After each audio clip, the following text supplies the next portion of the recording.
Ooh, I really like this song. I wonder what's happening. This might be fun. I'm just gonna go ahead and sit here and listen.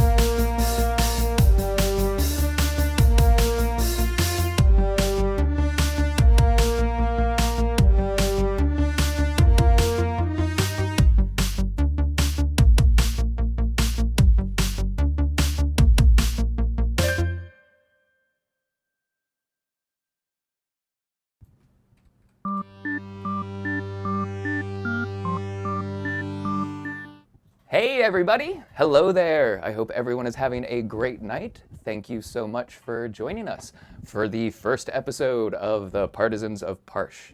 This is our executive producer season, and I am so excited to be bringing it to you. We have to thank Brendan, our producer, for allowing us to make this game and give streaming a try. We're incredibly excited to be doing this.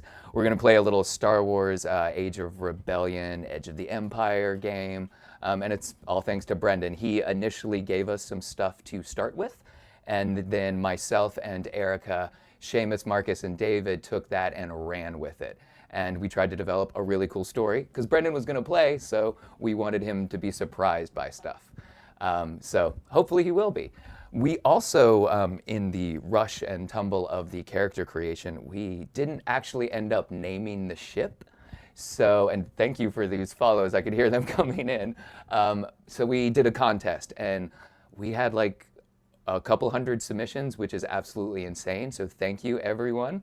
I really wasn't expecting that many. We really appreciate it. So I basically bundled them into three big camps and asked Brendan how he wanted to approach naming the vessel, the U-wing that they're all traveling to Parsh in. And he wanted to go with kind of the traditional Rebellion squadron naming schematic. So the winning ship name is the Aegis II. And we would like to congratulate Hungry Dragon on Twitter for that submission. Also, the incredible document that they wrote, it was fantastic. There were like a ton of suggestions and like really thought out reasons for why they should be there. So I'm glad that came up with Brendan's favorite. So you're going to win this awesome flight log custom book by Silverwing Armory. I've used a couple of these for campaign notes. They're fantastic.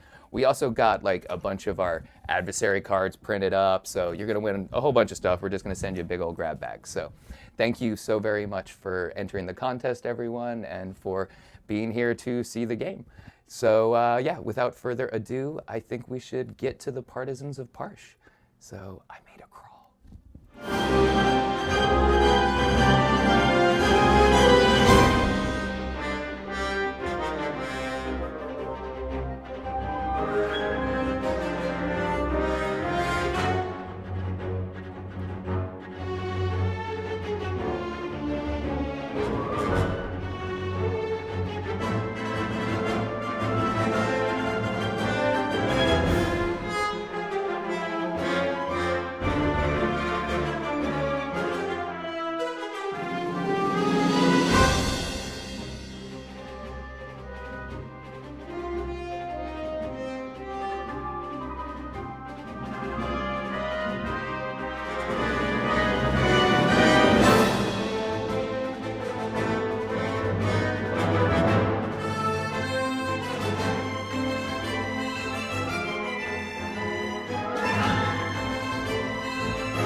Hello, everyone. We are here and ready to play some games, right? Yes. We are. Wonderful. Ready to I play. need to get that Roll20 set up. There we go. Excellent. Hello, everyone. This is the lovely cast that is going to be playing with. Oh, wait, how do I need to do that right? This is the lovely cast that is going to be playing with us for the Partisans of Parsh. So let's do some introductions. Joshi, would you like to start? Certainly. Hi, I'm Joshua Reynolds. I'll be playing Pal Eden. He's a soldier, commando specialist. He's a human. His motivation is personal glory and armament. And he's essentially working in the realm of being a support specialist for the rest of the team. Did I kind of get that right? It came out all jumbled up. I think that was pretty close, at least. I got a rough feel, but I watched the character creation.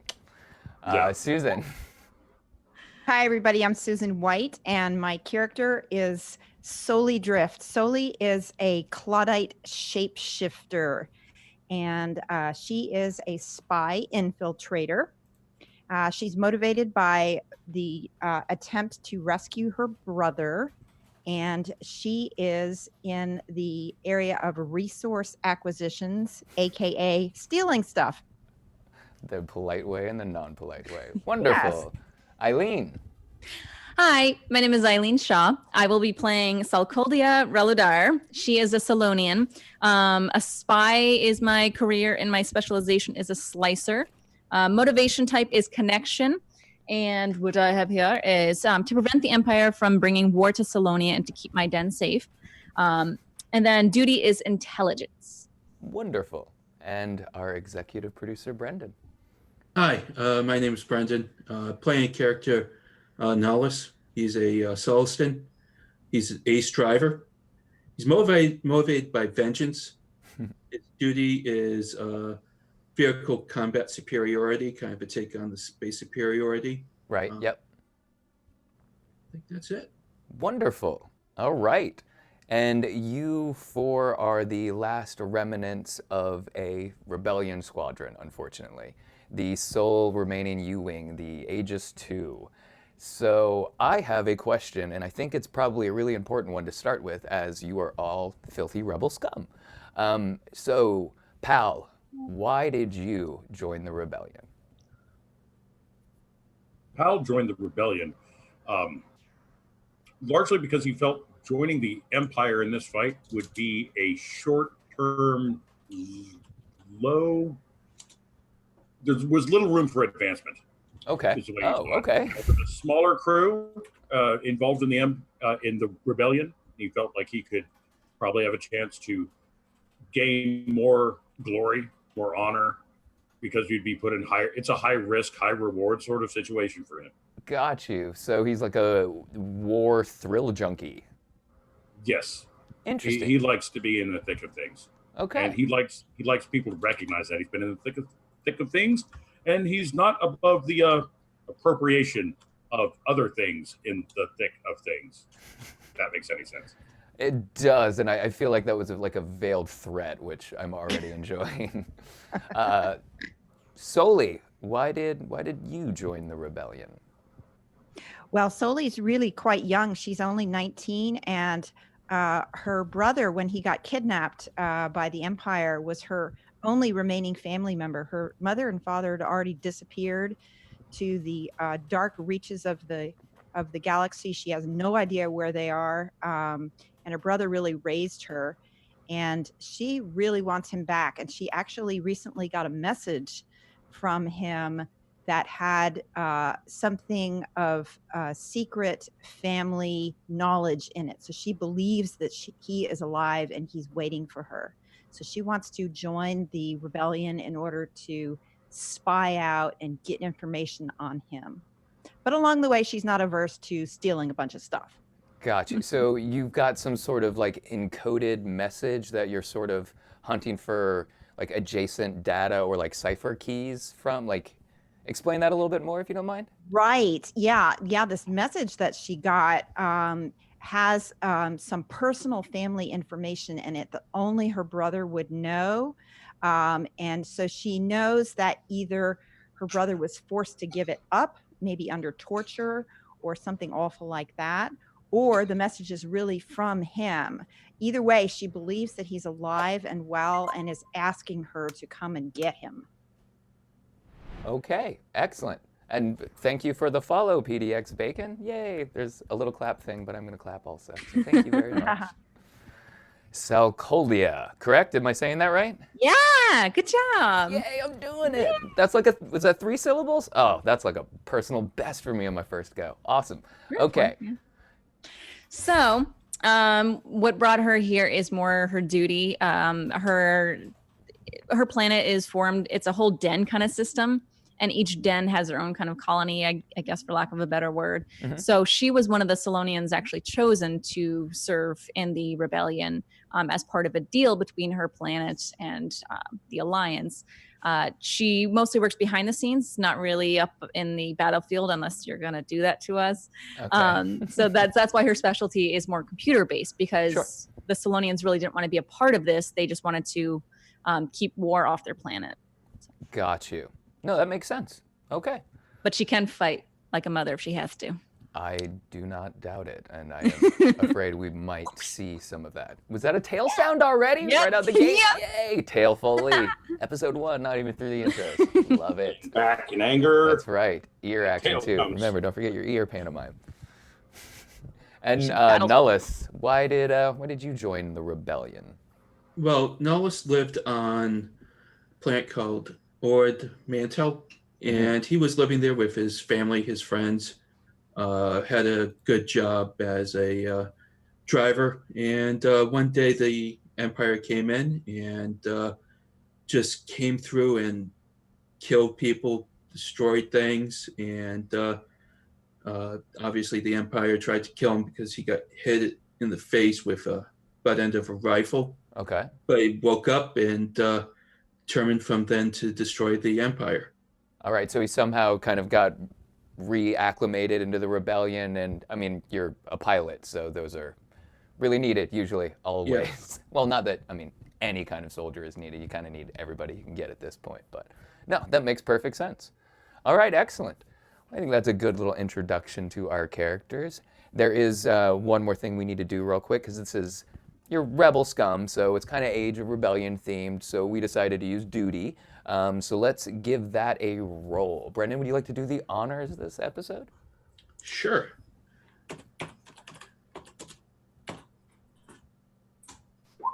And Oh, we did not trigger it. that's all right. It's the first episode. There'll be many more chances to do that. So Too bad that wasn't a everybody's critical hit. duty was at 10. Yes. So group's duty was at 40. Yep. Rolled a 94. Too high. Although that's probably my good crit roll if I would have got one. That's unfortunate. The goal is to get lower than? Yeah. Okay. You want to hit your duty score, so yeah, you want to roll low for this one time. It's Oh, bummer. I was getting excited about that. I know. Well, that's every other time you're right to be excited, except for the first roll. So where we open is the belly of a U-wing called the Aegis II. You're flying through hyperspace. The stars are screaming past you in big bands of light. You are headed to Parsh. You were headed there originally, and you got called to action, part of a pincer attack on your way. And the commanding rebellion force just unfortunately didn't take into account the mercenary possibilities, and you kind of landed into a trap as EMP grenades. It was a nightmare. You lost half your squadron before you even knew what was happening. The call went out to go, and everybody that could went. Unfortunately, that was just you. You took a lot of fire in that short amount of time, blew out your long-range communication device, unfortunately. So you had really no other option. It was already programmed into the nav machine. You were headed there originally, so you just set back out for Parsh, hopefully being able to rendezvous with the rest of your squadron. And that's where we are, hyperspace, blurring past you. Let's roll Destiny. Right? We still get to roll that for Destiny points, correct? Yes. All Yeah. right. So there are, I'll go ahead and actually roll this, right? There are 4 of you. Let's see. We what want start high or with. low for this one. Well, we want light and dark. Remember, this is how the GM and the players can affect the story. Like, these are, yeah, my favorites. We are starting. Oh, that is just beautiful. No, it's not. Thank you so much. So we got four dark side, 2 light side to start off with. That is great. So you have 2 to go. So you already I've got spent 4. 2 of those, right, Ross, in putting us through an ambush and knocking out our long-range communications. No, that was all just set up and exposition. Yeah, I spent 2 from the last one that we still had hanging over. No, when we pop out, you did, and there was a good shot. It was a good attempt. You pop out of hyperspace. It's the ship jerks really hard. The Aegis 2 is like the Aegis 1.5 right now with the amount of stuff that it is missing currently off of its hull. The first thing you see is no giant, massive Imperial ships. So, nice breathing moment. You're not falling into a secondary ambush that you would never escape from. In the distance, you see the planet of Parsh. In the outer rim, it's weird right away. There's 3 suns. The orbit this thing must travel is nuts. And the way the suns are positioned, and you can see almost the entire spherical body of the planet, there's just one slice of dark night sky. So it's like there's always one sun going the majority of the time on this planet. There's just this one little sliver of obfuscating night. The surface is odd. It's like fractal almost, the way light and cloud and shadow bounce off of it. It doesn't look stable, but it's as you get closer, you can see these giant, tall, look like rock structures casting these weird hourglass-shaped shadows across the land.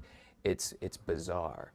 And at the night section, it's lighting up as these balls of shocking energy. It's tough, difficult to see from this far away, but you were supposed to rendezvous with a rebellion cell here on the planet of Parsh. They are, of course, expecting the full squadron, unfortunately, but you have a location to meet them. I'm assuming you've got your scanners up, all of your sensors arrays going and everything like that. You can pinpoint the location you're supposed to meet them. At the right time, in the right direction, it's going to land you right kind of toward the one edge of that shadowy slice across the planet. You're far enough away to be outside of any terrestrial scanners probably at this distance, but that's where you're heading. You know they'll be there. This is certainly Empire controlled by all of the information you had available from your original mission. And the 4 of you are sitting inside a U-wing. Well, speaking of the original mission, how familiar is our team with each other? How familiar? I mean, you were a squadron for a while. You've all inside this ship, so I'm assuming you were your own tight little unit. Okay, so we are definitely an infiltration and information gathering unit of some type. You know, we got a pilot. I can be like bodyguard / rescue, as Susan pointed out, and then we have a pair of information gatherers / infiltrators. My big question is basically, it's Soli, right? Yes, So, correct. Soli, do we know you're a Claudite? No, you do not. Because that's kind of a big deal. It is. I appear to everyone as a 19-year-old human female. Yes. All right. I just wanted to check because that's Yes, absolutely. whether No, that's you a were, great question. whether you were actively keeping that secret or whether or not we were in on it and could put forth. I am a spy in name for the rebellion, but I am also my own private spy. Gotcha. Okay. Nellis, are you? Yeah, so probably should just start heading towards the planet. Don't see anything with this vessel that will hide our signature that much. Yeah, that's true. Let's just roll the dice and hope that whatever happened to the rest of the Aegis won't happen to us. We don't. Salcudia. Am I saying it right? Salcudia? Yeah. So Salcudia can do you bring up anything? Asks Pal. Do you bring up anything on the communicator? Are we still currently in the air? Or are we like on the Yeah. ground? Yeah, We're you're hovering heading- around the planet. Hovering. Well, not Okay. hovering. Alice is You're, taking us down to some spot that was, I think, already part of our mission brief. Mhm. Yeah. Is that correct, Ross? Yeah. Yeah, absolutely. Okay. And it did have like transponder codes, like you had clearance codes. And I used the past tense of that along with this dark side point. Uh-oh.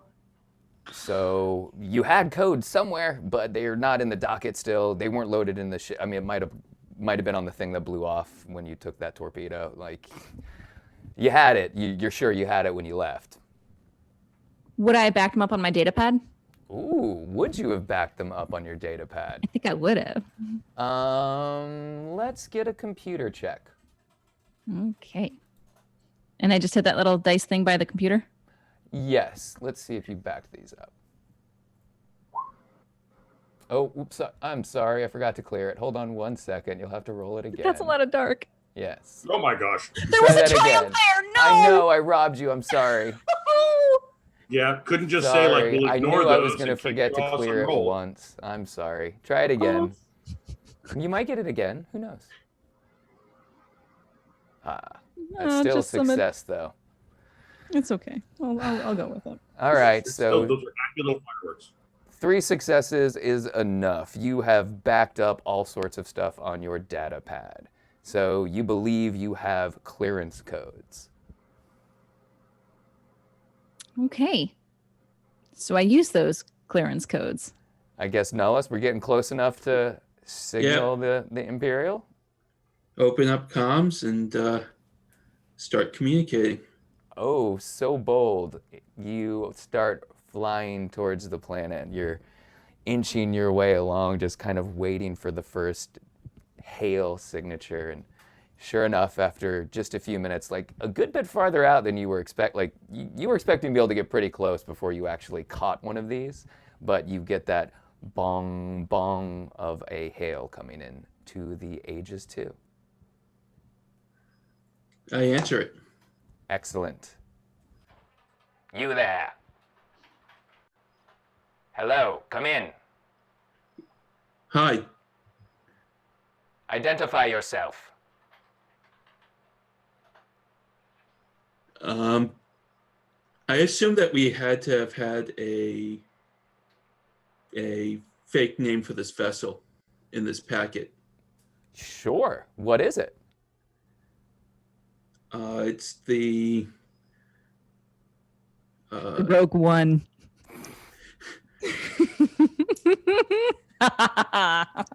You know, there was a great one on Twitter this week. It was called the Insignificant Blip. yes, No. the insignificant blip. This Come again? BLP Come again? 1471. Repeat.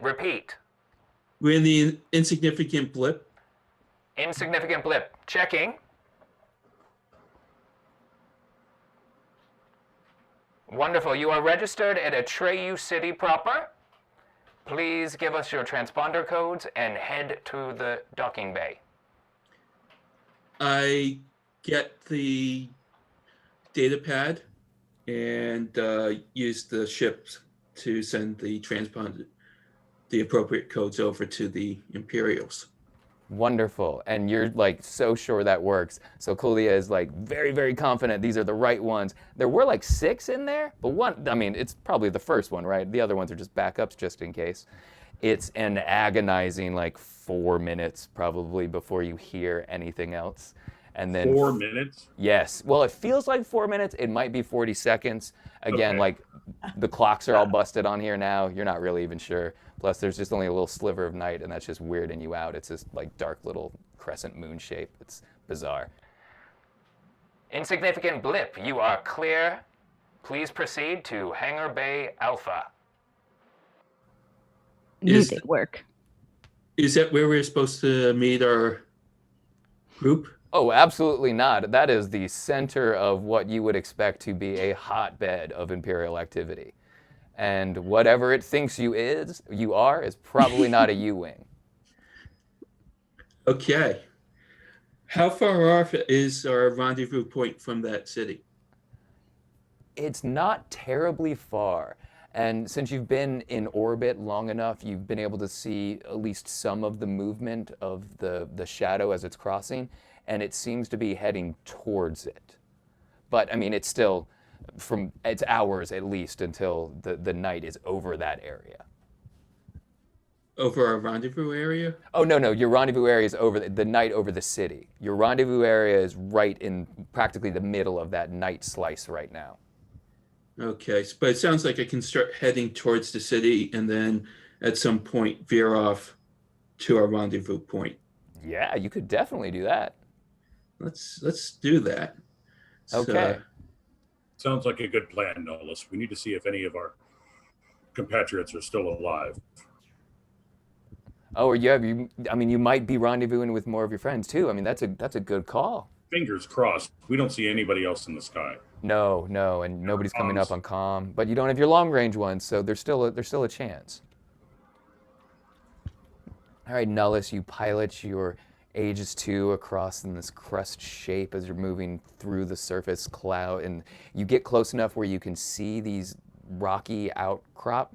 They're not like just rock. They're floating. They're big chunks of earth that is oddly reflective of sunlight, and it absorbs color from all around it. It's kind of spectacular, actually, as the night portions create these like aurora borealises around them. You can see maybe some water coming up. There's all this natural lush vegetation growing on top of it, but in no way is it connected with the actual surface of the planet. It almost spindles down to nothing, and like it might, maybe there's just a thin filament holding it up. You're not sure, but it's like floating in the air. It's miraculous. It's splendid. But it is. Go ahead. Many of them, and there's many of these formations. Yeah, but most of them are kind of small. There's a few. There's several large ones, and certainly the hangar bay that you were headed for is the largest that you can see. But again, most of that is out of the night sky. You're flying well with an atmosphere at this point, heading towards that big, large island and catching up with this streak of night. So these are like floating hills and mountains? Or they look like barely attached by a spindle, hills and mountains? Well, you'd have to get closer to really examine them. Yeah, but and you would have to overshoot your rendezvous point to do it. Okay, but I'm just trying to get the scale of when you say these things, their scale and massive. There's a city on them. Yeah, at the top. Geologically small. Yes. Not. Yeah. Okay. No, in terms of range band, it's extreme range from the plateau where the city and the vegetation is and the ground.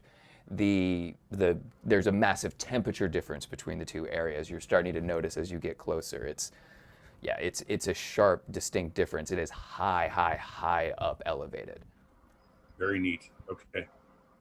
As you approach the shadow slivers, you can see it's like creeping energy crackling along the ground, and as you're close enough now, you can see the ground like reflecting the light. There's scanners are kicking back all sorts of like metallic elements in the soil. There's a lot of metal present all over this planet, and as you're noticing as the Aegis 2 starts to pitch a little, there's weird kind of like magnetic interference as you fly close to some of these smaller rocky outcrops.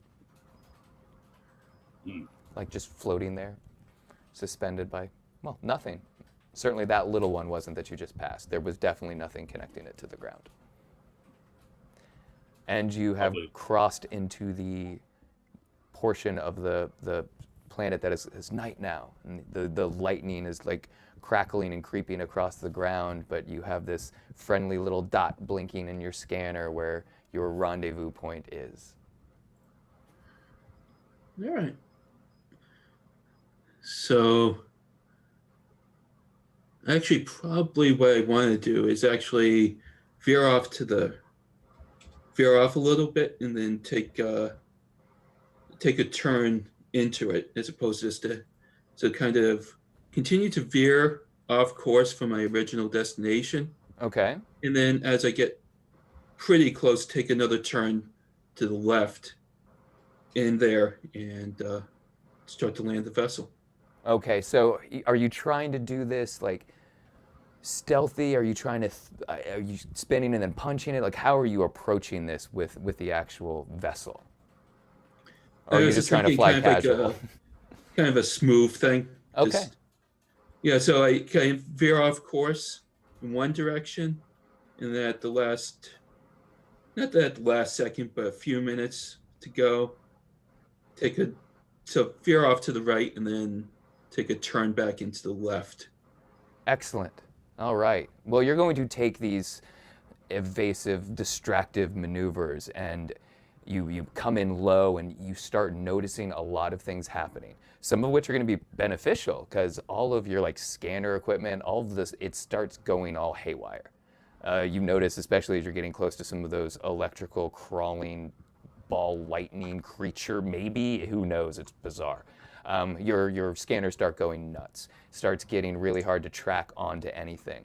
The Aegis 2 starts really shifting in the air randomly. It seems like you're flying over like pockets of turbulence, only it's like magnetic and it's throwing the ship around in really unnatural ways. It's very difficult to actually pilot here.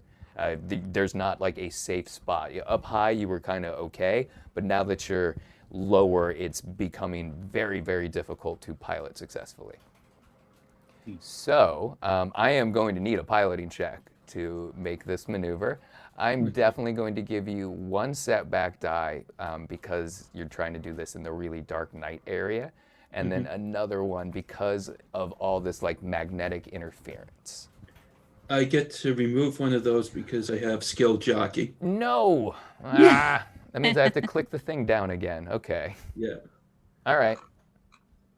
And skills. Hopefully I did this right, but I think I did. Let's see what happens. And a planetary piloting check. Yes. And I succeeded with an advantage. Okay. You were successful. You have piloted without running into anything, which actually wasn't a guarantee because some of those little weird you jump kind of out of nowhere if you're not paying attention. And you bought yourself some time. You have done this in a way where it seems like almost a natural course to avoid some of this stuff, especially as a new pilot in the area. You know, they might give you a little leeway here, especially with how erratically you're flying right now. What about that advantage? I'm on a good glide slope and path to get to the rendezvous point. So I kind of set up the approach nice and good. Oh, okay. So a little bit of a show-off approach, kind of? Yeah. Okay.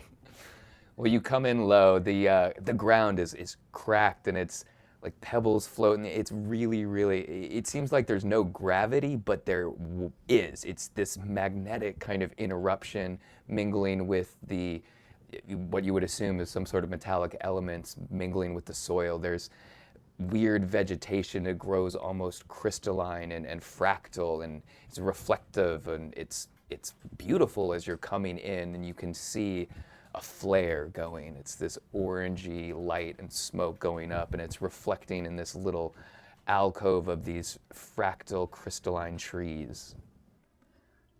You can see at least one ship. It's some sort of, it's probably an X-Wing, but it's been modified a lot. It doesn't have that, classic shape. There seems to be additions on the back and the side of it, but it's still all silhouetted. There's one figure standing as you bring the U-Wing down and settle on the planet of Parsh. Okay, I would like to put Pal at a defensive position at the gunnery door. Okay. As we land. All right. What's everyone else doing? Salcoldia looks to Soli and goes, "Men drivers, can you believe it?"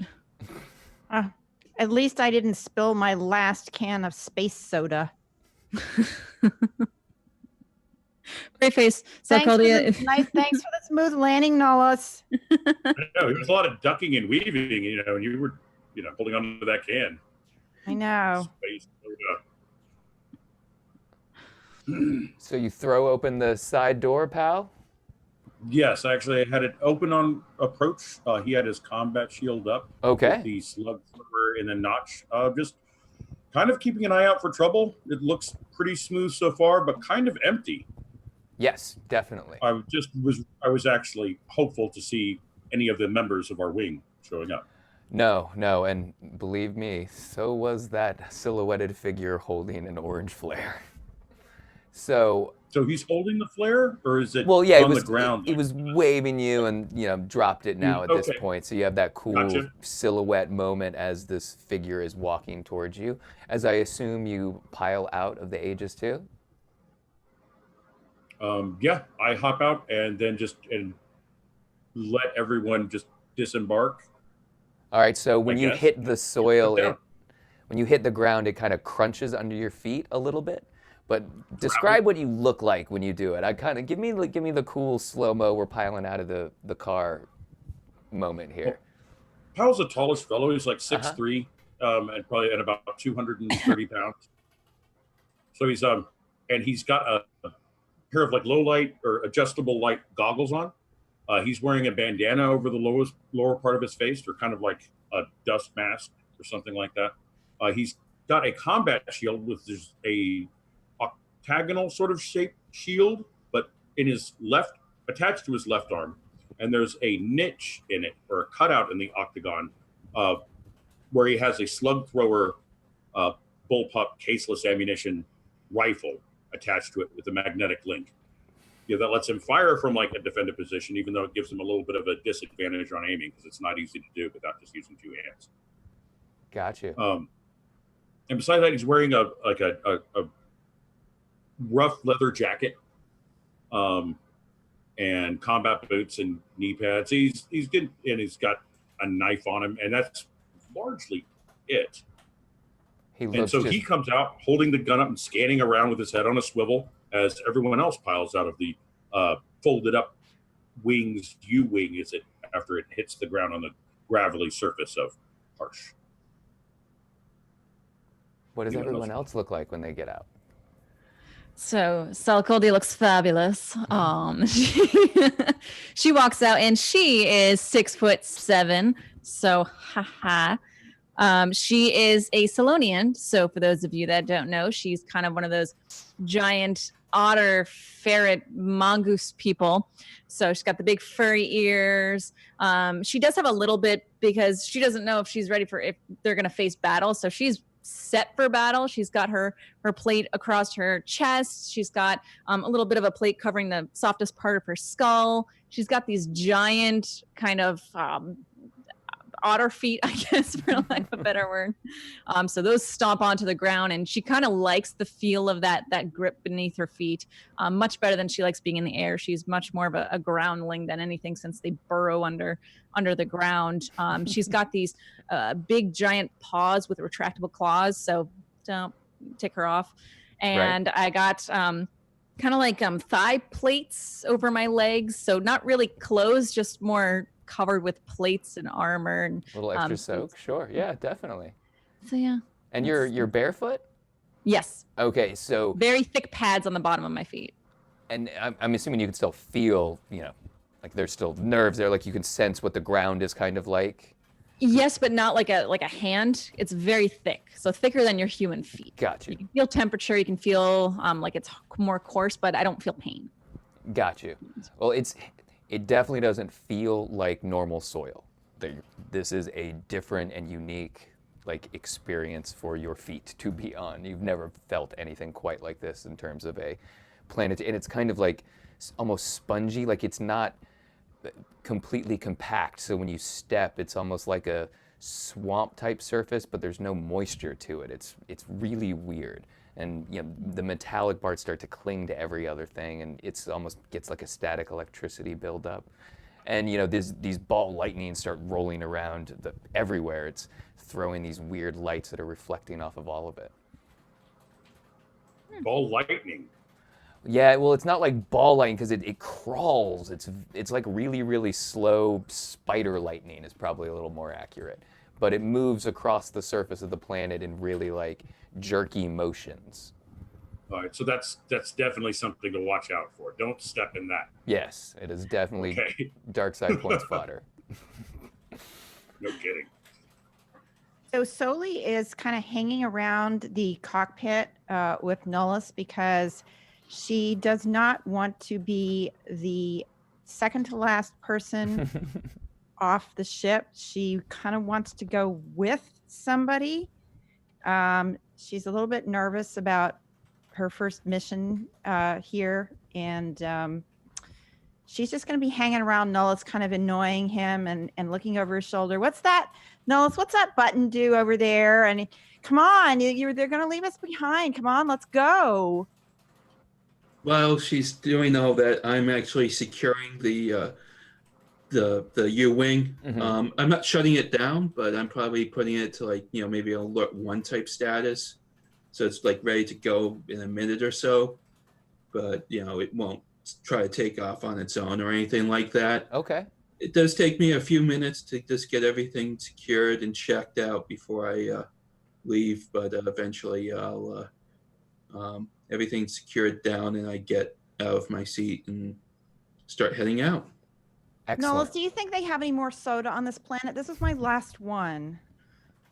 I don't know what we'll have for supplies here. Oh, okay. Come on, let's go. Come on, let's go. She Yeah. kind of grabs him by the elbow. Excellent. So She's really short too. She's like way shorter than everybody else on the ship. and Nullis jumps out, and you can almost see the reflection of the flare against his the big eyes that he has, and Excellent. Starts heading towards the silhouetted the person. Yes, it is a person, in fact. It's getting close enough that you can start to tell. It is humanoid, and then And reflect. Nullus definitely has human. a very distinguishing feature that you should mention, Brendan, as you come marching into the your silhouette gets shown. Oh, the scar across my eye. Oh, yes. Yeah. Yeah. So From like the butt of the rifle, this correct? guy means business. Giant scar on your Yeah. face. Yeah. It's one of the way I keep picturing him. Yeah. Sure. So I didn't mean to step on your toes. You go ahead, Knowles, with what you were going to say. No, I was just gonna join the rest of the group, and that's about it. Well, the 4 of you stand shoulder to shoulder on one side of the U-wing. There's enough auxiliary light coming from it to give you vision to a human that is approaching you. They're wearing like a brown kind of flight suit looking thing with a vest on that's got like a large tube that's like wrapped around and everything like that. And they've got, looks like an imperial hat, but they've taken the little cylinder stuff off, and there's got like patches all over it, and maybe like band patches, and it's hard to tell. But the expression that they have is one of like bewilderment. Like he's almost like looking around you, like, "Hey,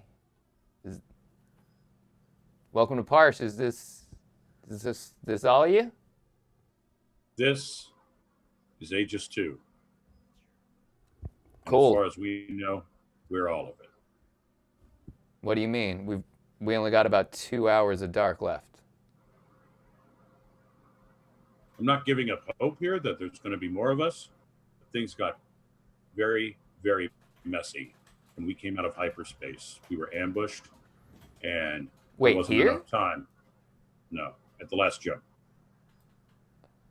Am I right, Ross? Was it at the last jump? Yes. I don't know. What it was. We jumped through hyperspace to get out of there. Right? After the rest of Aegis 2, Aegis was blown up. Yes. Okay, so that I was just wanting to make sure I got my facts straight before I started telling this mystery pilot what happened to us, and that's what we know. We know as much as you do about whatever happened to everybody else, but I saw more debris than ships. So there's not like 15 other like ships coming? Not by a long shot. that is going to be a problem. Well, I guess welcome to Parsh.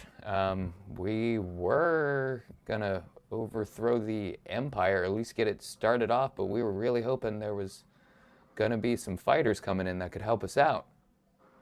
You Did got your you- fighters. We don't need 15 other ships.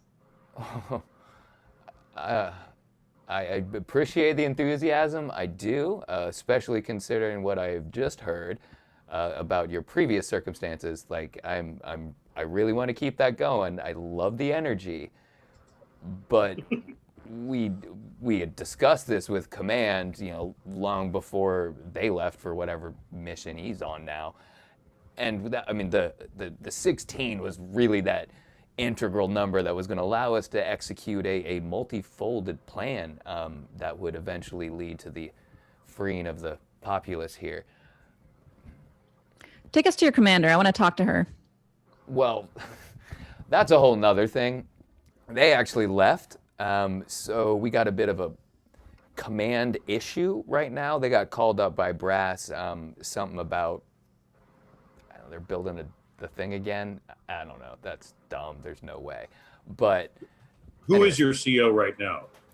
I think Gemini. I'm not 100%. There's like we really don't kind of. I mean, I was actually assuming it was going to be one of you. I look over at Salculia. Just they're like it's, if to let her know is like, it seems like you got an answer. Nodding at her. Let's go talk to this Gemini. See what she knows.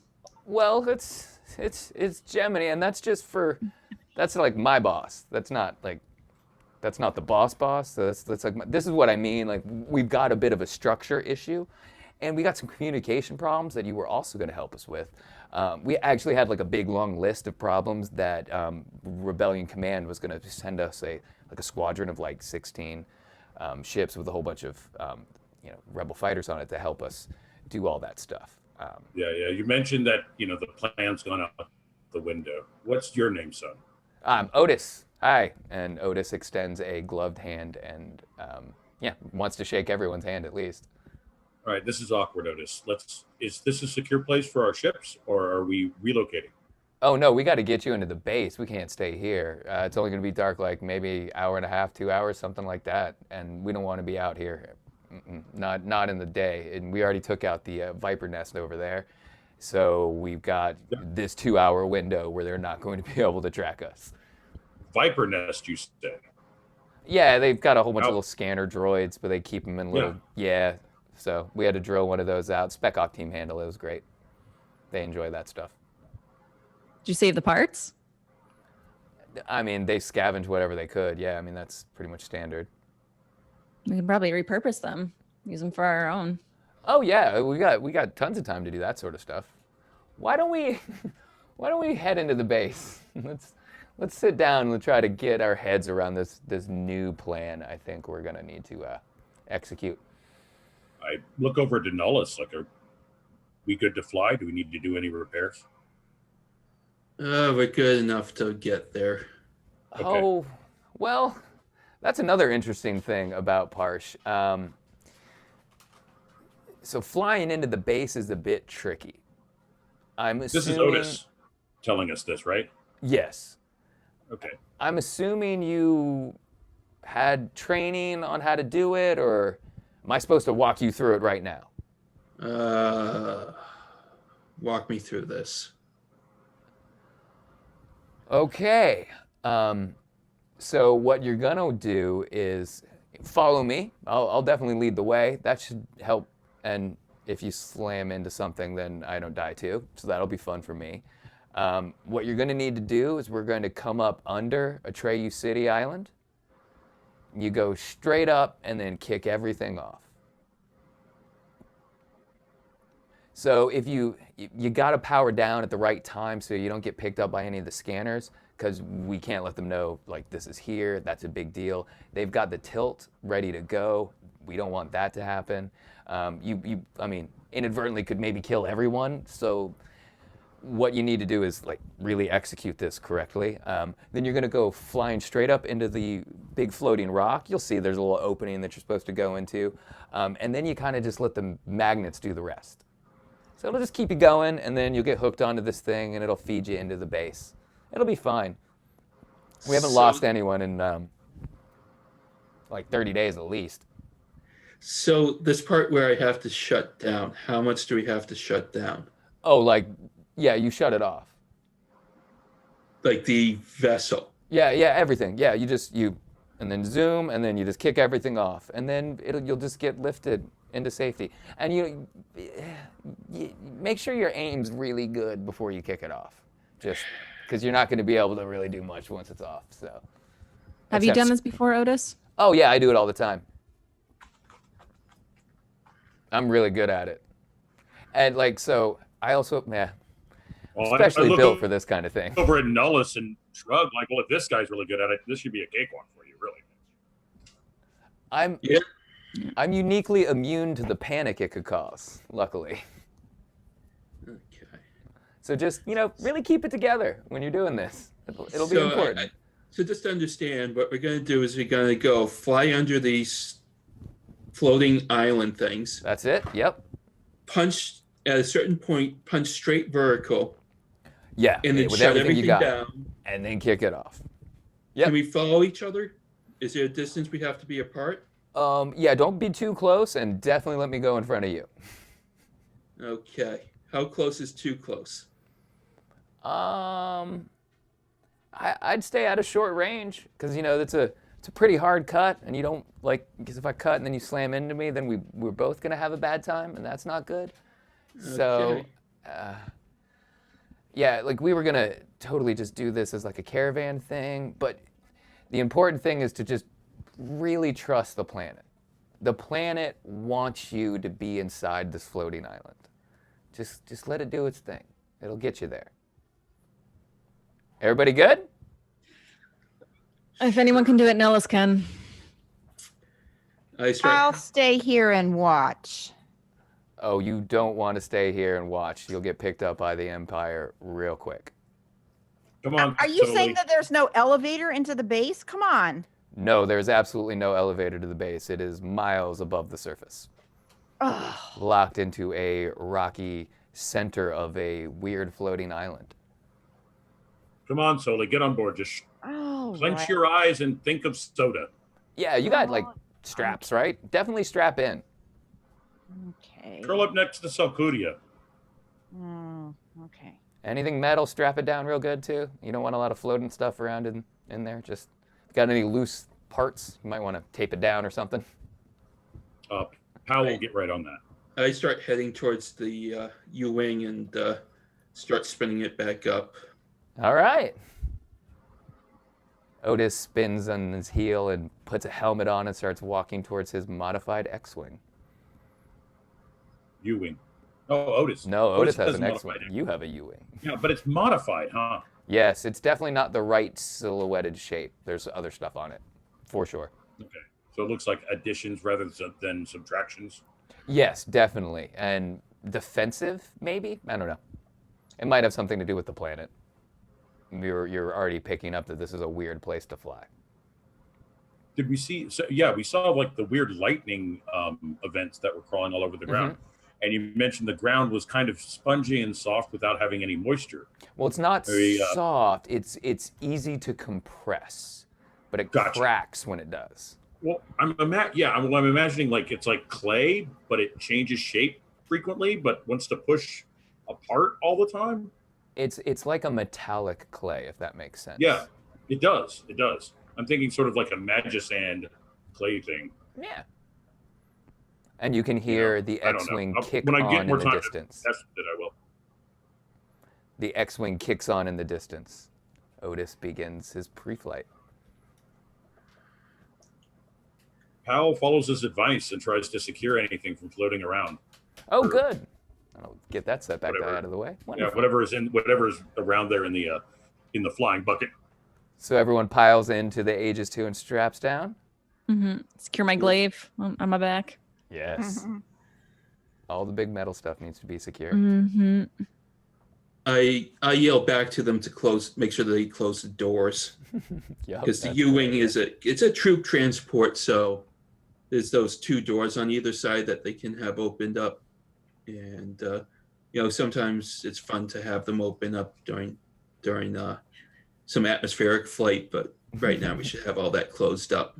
Roger, Definitely not. skipper. Locking him down. All right. Port Well, door locked. Starboard locked. you prep the Aegis 2 for flight.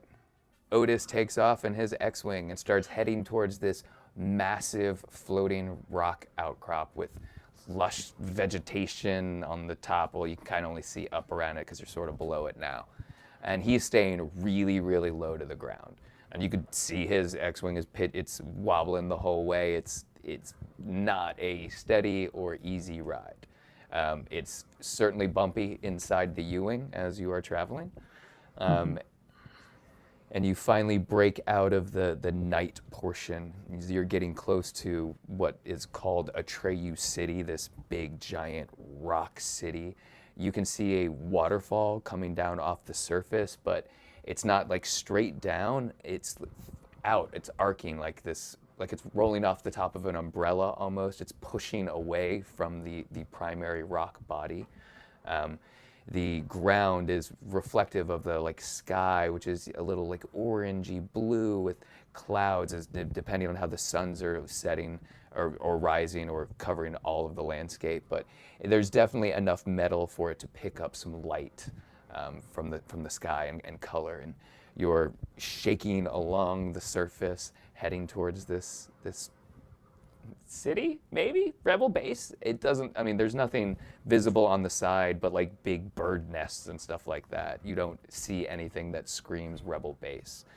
As you're flying the sort of arcing pattern, what you're assuming is the approach vector for the rebel base, you can see these giant engine looking things. They're built, they're clearly added after the fact, but they're built into one side of this island about halfway down the rock formation, and it's layers almost a good third of it.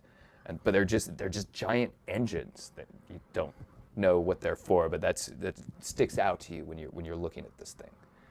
And Otis is pitching his X-Wing along, and he gets really, really, really low to the surface. And just in the distance, almost perfectly under the island floating in the sky, you can see the hourglass shape of rock that's slammed together from earthquake or something, and little tiny pebbles floating around it, held in the air with magnetization. And Otis does exactly what he said he was going to do. The bottom of the X-Wing starts to kind of drop, and he almost skids across the surface and then sort of ramps up that taller peak point and slams it full throttle. You can see lots of scorch mark on the side of the rock momentarily as he just shoots straight up. He holds it for a couple seconds, and then everything goes dark on his ship. That moment where it hangs in the air and then falls never comes. It slows down, sure, but then it almost looks like it just gets sucked up into the rock. And you don't have a whole lot of time to think about it because you are quickly approaching that exact spot, Nullis. What are you doing? I'm going to start the pitch up maneuver. Okay. And try to line up where he was, and at that point go vertical and punch the engines up. Okay. And then right after that, shut everything down. Well, let's see if we get to that point. I think this is going to be a piloting check to get yourself into position for this. It is definitely not easy. This is going to be a difficulty 3 piloting check. Okay. There's a setback die for the extreme magnetization that you're encountering, but if I remember correctly, you're going to remove that, so I'm not going to add it to this pool. I am, of course, going to use one of my dark side points because No. well, the rocks are really, really weird. They're jagged in a very unnatural way and clearly have metallic nature to them that will probably shred a ship if you even just nick it by just a little. You do not want to miss. Can So we I give will a upgrade one of those. bonus dice to Nullus with our emotional support? Yes. Are you cheering him on? How are you cheering him on? For one, no one's panicking. Everyone is keeping it No one's together, freaking Nullus. out, everyone's keeping it together. Excellent. Being very cool. And one of us put out a casual word of encouragement, making sure not to disturb his concentration alpha wave moment. Right, keeping it like short, like go Nullus, instead of a really long impassioned. Yes, it's just like an easy going, Nullus. You got this like you got everything else. Well, let's see if you do, Nullus. Want to give it a roll? All right. Piloting planetary.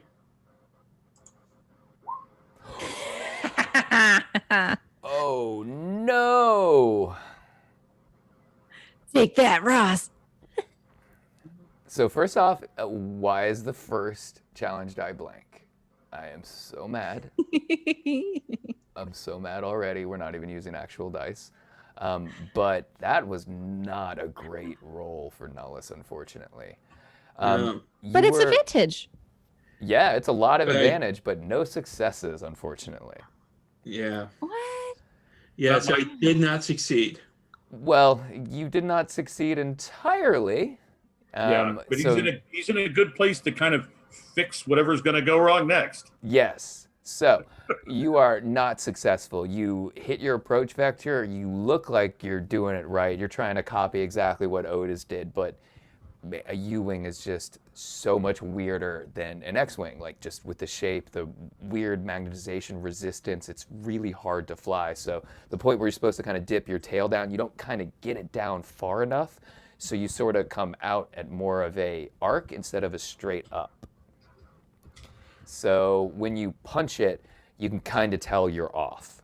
Like you see this dark space and there's like lights inside it. You can see where you're supposed to be going, but you're approaching it like this instead of like that. So I overshot it, went past the vertical. Yeah, and you're trying to recompensate coming back. Basically, you didn't get straight up at that 90 degree. You're woo. Here we go. So we're falling even further back, like our. Yes, correct. Okay. Okay. We've gone to something like a 95, 100 degrees. Yeah, getting closer to 100. Yes, but in an arc. So like, there's that moment like we got this. Oh no, that's a jagged rock that is sticking out below that. No, but for advantage. So Yes. what are we doing with that? So I mean, there is going to be some kind of collision here, for sure. there is going to be a collision. Okay. So can I use the advantages to? Sure, I am doing this right. Where is it? Boom. So it is a glancing or a minor collision? You want to spend some advantages to make sure it's a minor collision? Yep. Okay. I'm going to need 3 of them for that. Okay. And the last one will give me a boost die on the next piloting check I have to do. Okay, and you'll definitely have another one. I like that play. All right, well, correct me if I'm wrong, but you still take a critical hit with this collision. Is that right? Yes. Yep. Yes. All right, so do you want to give that a roll? So what's going to happen is we're actually using the Genesis rules for this. Yes, we are. So people following along, this is a little different.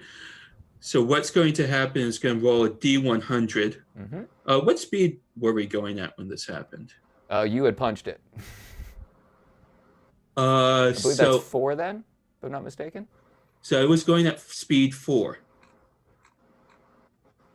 Okay. Hold up. Speed 4. I've got it. If you just want to roll it, I've got it in front. Yes. So speed 4.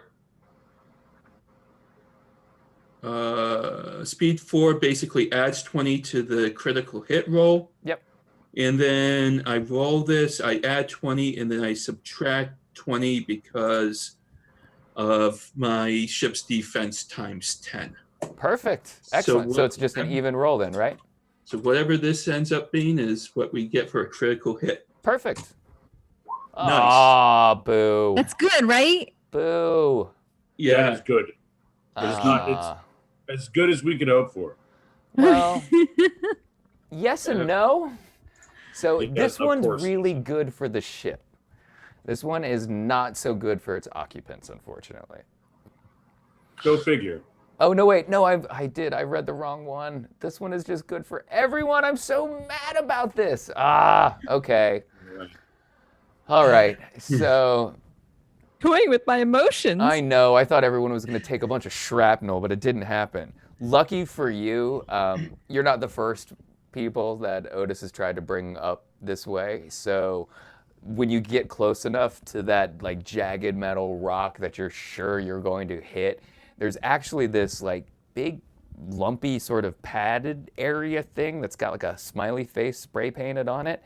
And you hit it, but you just kind of bounce. It's a lot more, it gives you a little bit of cushion. It kind of lines you back up right at the moment when I'm assuming you cut the power off.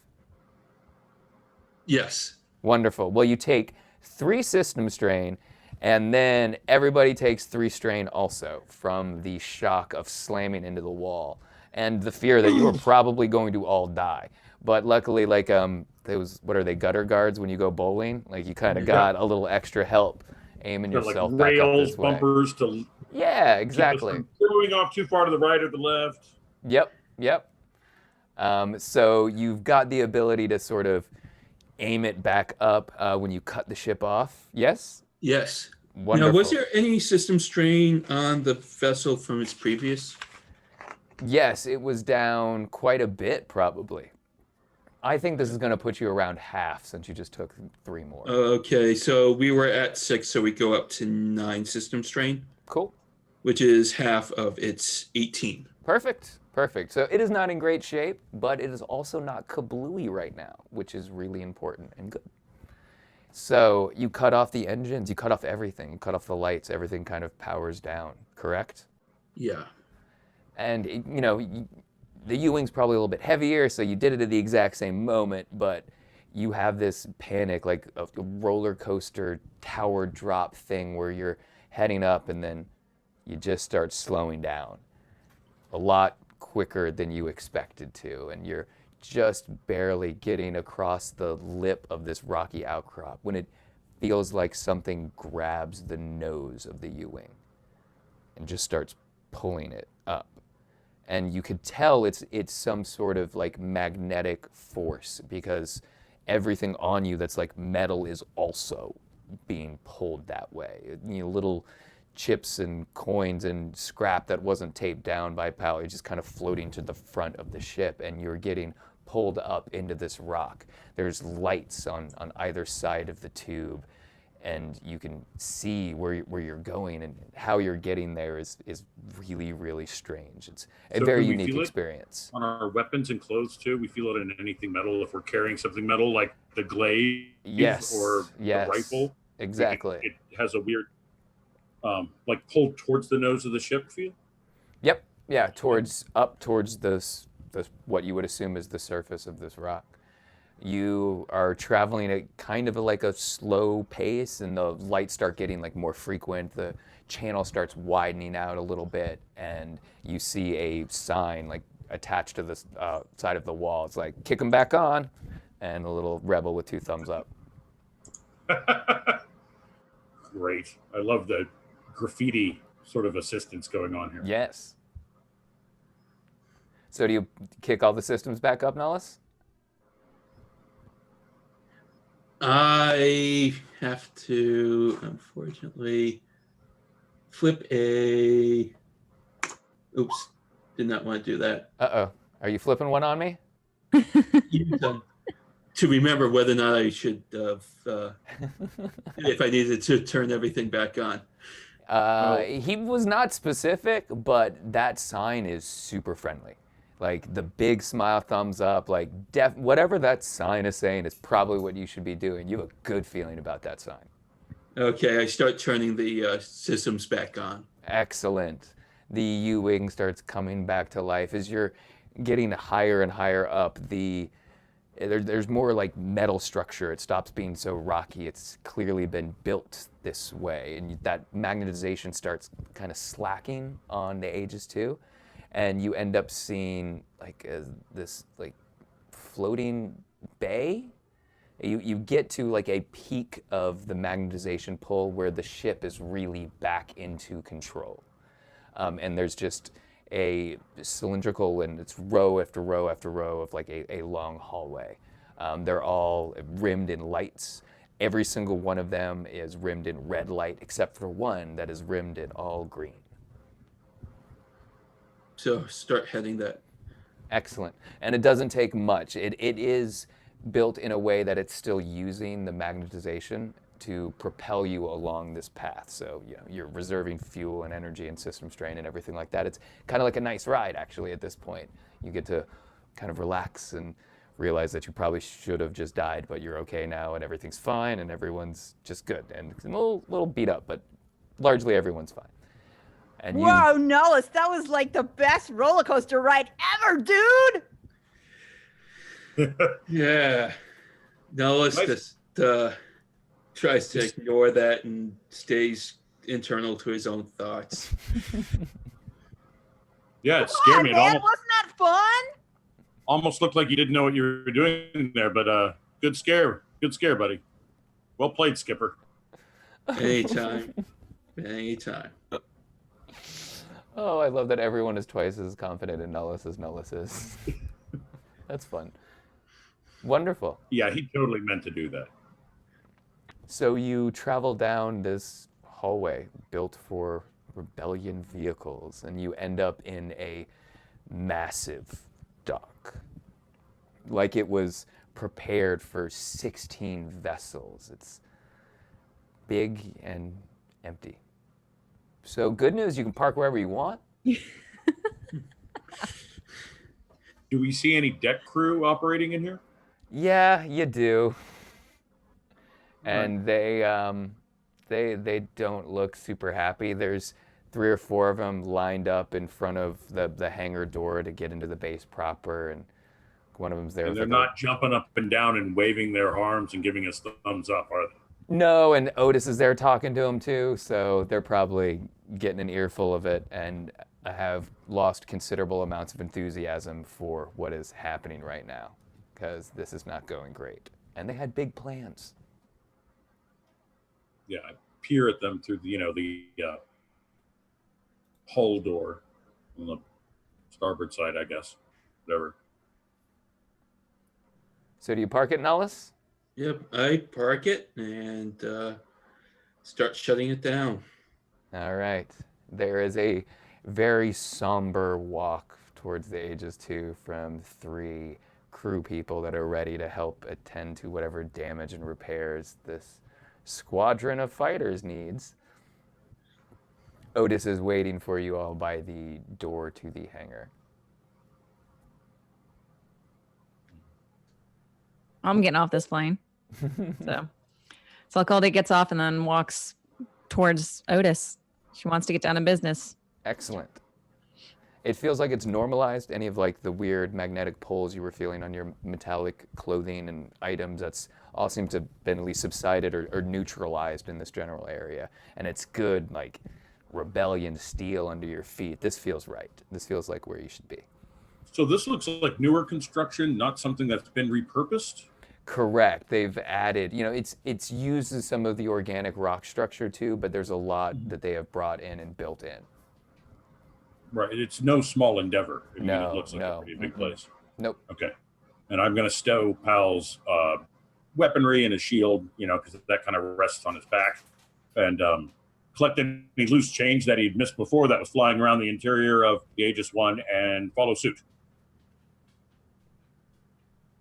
Nullis, Sully? Yeah, I'm following Pal off the ship.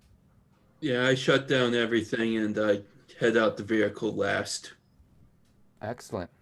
It's a long walk. Otis isn't walking towards you. He's just waiting.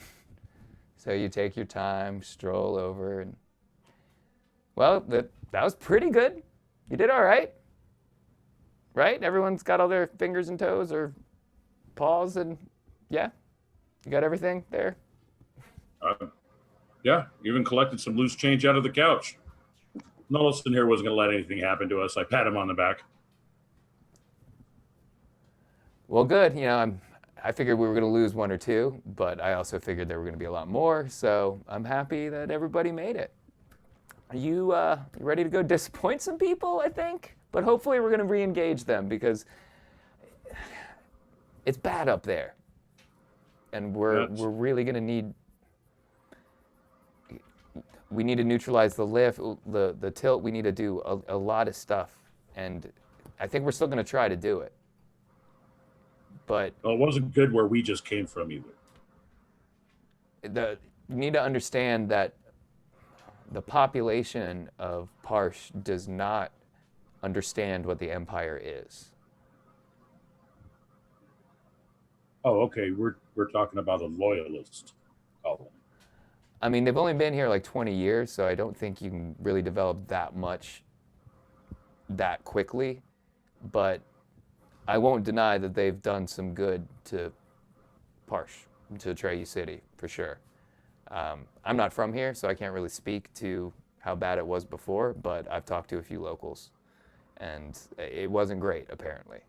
So we need to be able to show these people what they're actually dealing with, and that's not going to be easy. Well, let's get started. All right. Eyeball the deck crew. I mean, they seem to be confirming in some way body language and perhaps expressions what Otis is telling us.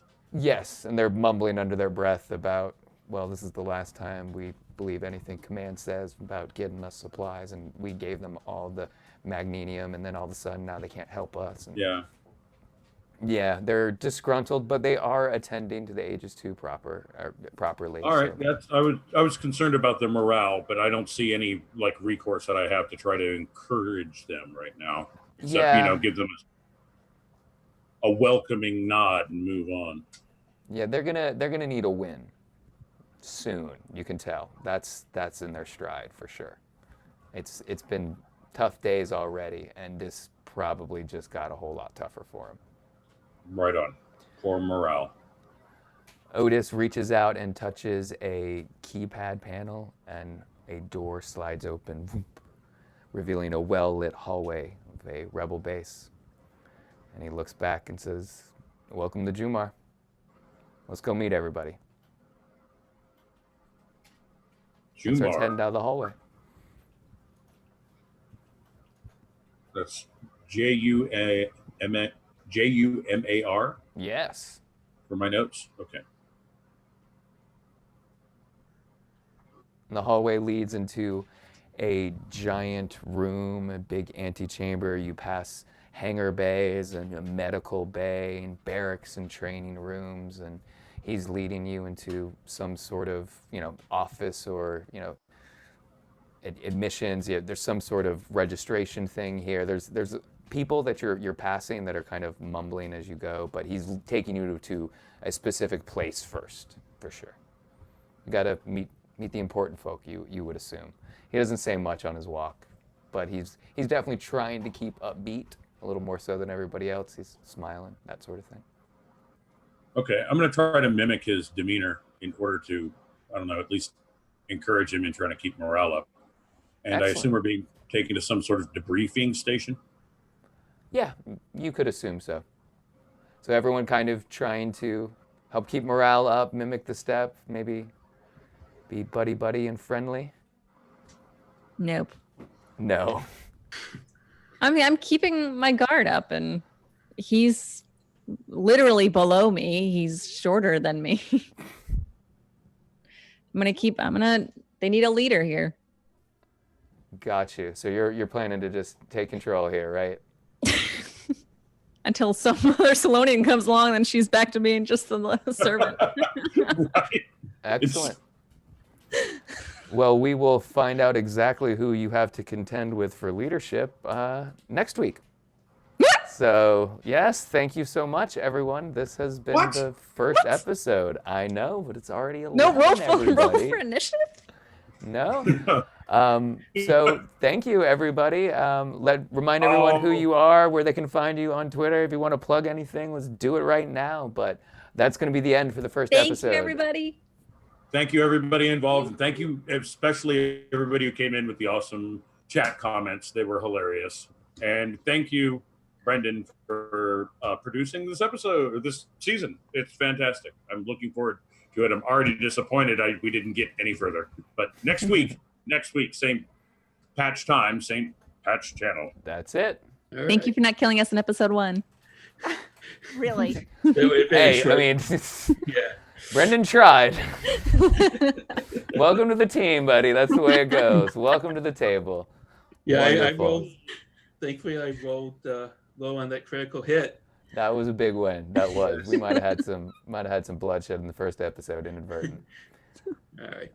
Instead Wonderful. of just some strain. All right. Well, everyone, thank you so much for coming to the stream. We will be here again next week, 9:30 on Tuesday for the second episode. Let's find out who our little band of rebels meet, how they're going to organize these rebel cells and keep everyone motivated.